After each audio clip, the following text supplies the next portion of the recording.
راځو ملګرو خپل درس ته ادامه ورکوو. ښی کلیک کوو، ویو ته راځو او دلته وبښئ ښی کلیک کوو، په ډیسکټاپ باندې نیو ته راځو. کله چې موږ او تاسې نیو باندې کلیک وکړو یا ماوس پوینټر باندې ودرو، دې خوا د بله یوه مینو خلاصیږي. لومړی موږ او تاسې دلته فولډر وایو، دا فولډر نه وایو، وبښئ شارټکټ وایو. لومړی ګورئ که موږ په شارټکټ باندې کلیک وکړو، یو شارټکټ څنګه جوړو، زر زر دا وایو. شارټکټ باندې کلیک کوو، بیا راځو ټایپ د لوکیشن آف د آیټم. د کوم سیز چې ته شارټکټ جوړول غواړې د هغې لوکیشن یا ځای ولیکه. موږ او تاسې براوز ته راځو. فرض که موږ ډیسکټاپ ته راتګ غواړو، په ډیسکټاپ کې موږ غواړو چې د آل فنډ فولډر د دې یو شارټکټ جوړ کړو. اوکې کوو یې، نیکسټ، فینش.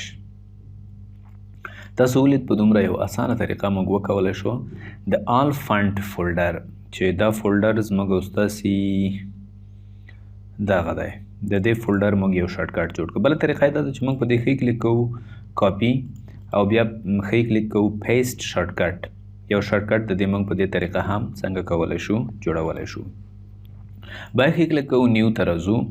دلته کوم پروګرامونه چې زموږ او ستاسې کمپیوټر کې لکه اکسس، بیټ میپ ایمیج، مایکروسافټ ورډ، نوټ پیډ، ایکسل، د دې پروګرامونو یو فایل موږ جوړولی شو. ګوره دلته ښي کلیک وکړه، ټیکسټ باندې کلیک وکړه.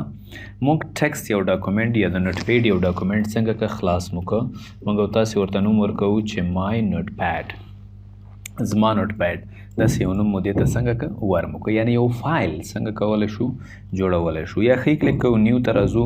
موږ کولی شو چې د مایکروسافټ ایکسل یو فایل جوړ کړو یا د ورډ یو فایل جوړ کړو. موږ ورته وایو چې ایم ایس ورډ. ډایرکټ موږ د دې یو فایل دلته څنګه کولی شو، جوړولی شو. صحیح ده. بیا راځو ښي کلیک کوو، دلته موږ دوه څیزونه لرو، اوس یې وایو فولډر او کمپریسډ فولډر. د دې دواړو په منځ کې فرق وایو. په پریکټیکل کورس کې موږ د دوی پریکټیکل کار کوو، خو دلته چون پریکټیکل نه دی، حضوري کلاس نه دی، موږ همداسې وایو. فولډر نارمل موږ او تاسې په مایکروسافټ ایکسل کې، وبښئ په مایکروسافټ وینډوز کې په دوه ډوله وایو. یو زموږ او ستاسې نارمل فولډر دی او یو چې دی کمپریسډ دی یا دې ته زپټ فولډر هم وایي. نارمل فولډر خو موږ او تاسې نارمل استفاده کوو چې کله موږ خپل